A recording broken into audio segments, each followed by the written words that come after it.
Hey everyone, Jewel back with another super cool astrology video. I want to talk about the Sun conjunct to Neptune in a composite chart.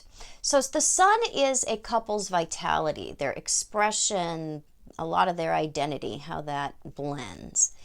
And Neptune is our fantasies and a lot of our hidden, you could say, wishes.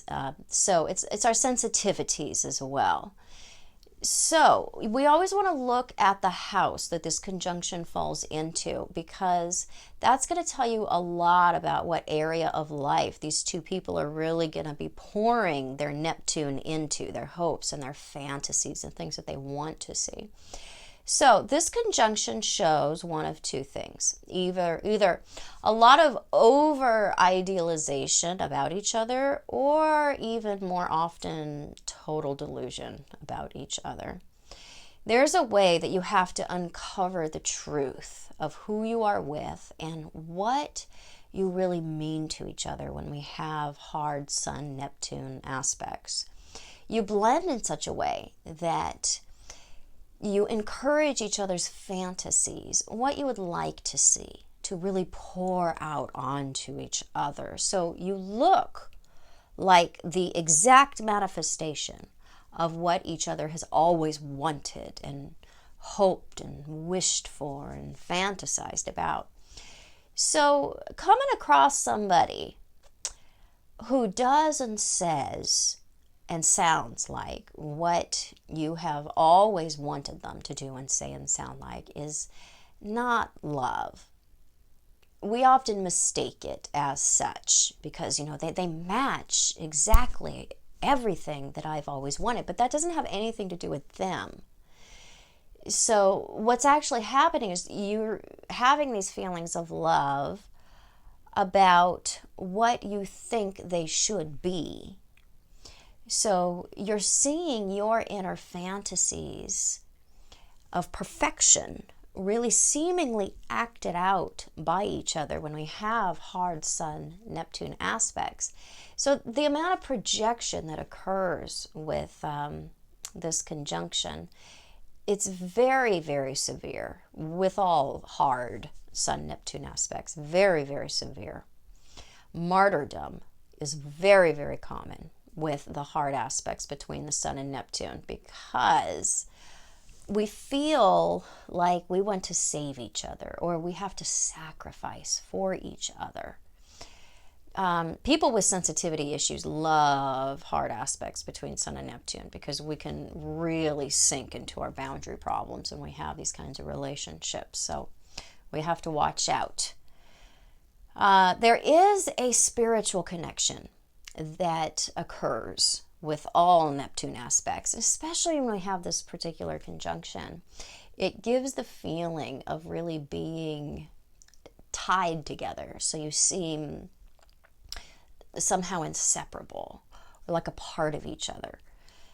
So it is true that this is a union of soulmates, but that does not mean that you are the only soulmates, or that you have to be, or that you should be together. There is a, sorry, let me get that back. There is a strong element of unspoken connection.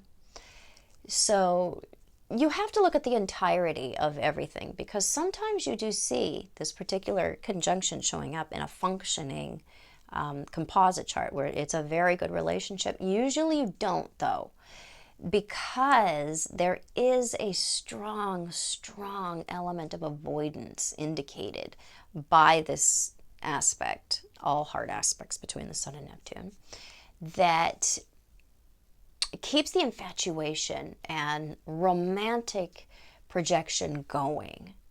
So you're in love with what you want to see, and this will become apparent when you get to know each other better. You will see this. The truth will come out. We convince ourselves that we are in a type of relationship that we find we are not actually in until we see the other person for what they really are, and the relationship for what it is, because we idealize the relationship itself, not just the other person with this aspect. So when we start to see each other in the relationship for what we are and what it is, this is when our Neptunian relationships tend to break down. The consequences of deluding ourselves and seeing what we want to see rather than was there are such that we usually end up feeling robbed or somehow lied to, or like we've had the wool pulled over our eyes, or, we were done a bad turn, and then we look for somewhere else to place our projections. So, it's again one of those types of relationships where we have to be very aware of what the consequences of having an aspect like this is, so we can start looking for the truth very, very early on. So we're armed with a weapon to slice through that projection. Very, very often, this aspect can lead to a platonic or non-sexual relationship, because Neptune is very, very non-physical. So it can also show that the sex dries up as the projections are taken back and as the fantasies are seen through, because that was really the source of the attraction there a lot of the time. But we have to look at everything, because we could have other things that are very beneficial between us besides this.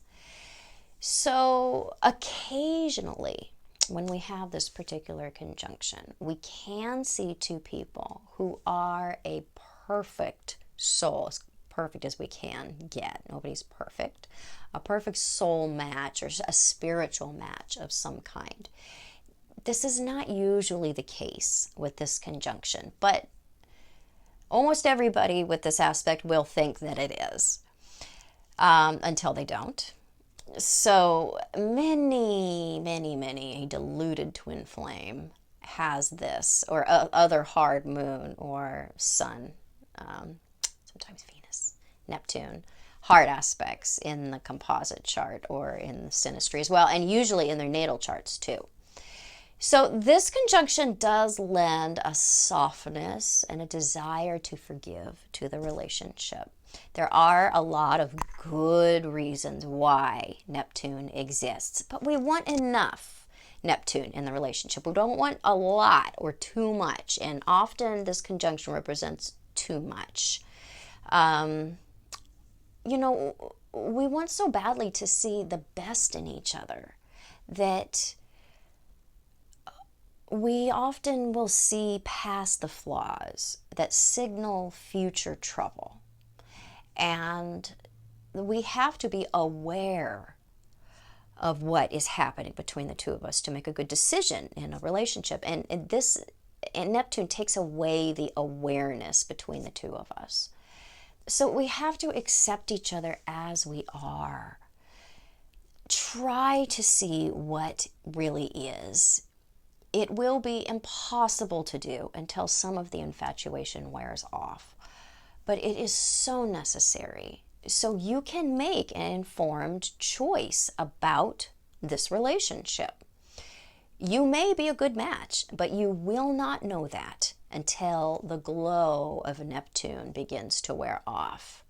This is when we can begin to clearly evaluate each other and see what we have. This is when true love can begin. So the feelings of, true love are just, so overwhelming when we have this particular conjunction and other, especially the Sun square to Neptune, same thing. It's an overwhelming feeling of perfection, of, you have to be perfect for me because you are doing and saying and being everything that I've always thought was perfect. But we, again, have to understand that you're seeing what you would like to see. You're not seeing what they're about. And love is about the other person. So we have to really give ourselves time to correctly evaluate the potentials of the relationship and who we're really with. Do not jump in quick to a relationship where we have really hard Neptune stuff going on, because you're going to find 3, 4, 6 months into it, it's not going to take that long, that it's very, very different than you were expecting it to be. Now, sometimes Neptune, it can take decades to slice through the fog.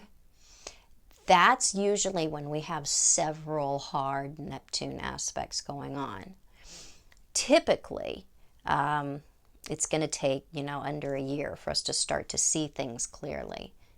But not always. And it depends on how Neptunian you are yourself. The more Neptunian you are, the longer we're going to carry these Neptunian fantasies and projections and keep those going. So, good luck if you have this conjunction. Again, pay attention to what you're seeing in each other, not what you would like to see. And it will give you a much, much better chance of making this particular aspect work for you. So I hope this was helpful. If it was, please subscribe to my channel. You can find me on the internet at truthandaspectastrology.com, Facebook and Instagram, other social media at Truth and Aspect Astrology. And I am mainly a relationship and intimacy astrologer, but I interpret all types of charts. Yes, I do private consultation. Please find me on Patreon so I can make more videos for you more often. And I'll be back super soon with more super cool videos. Bye-bye.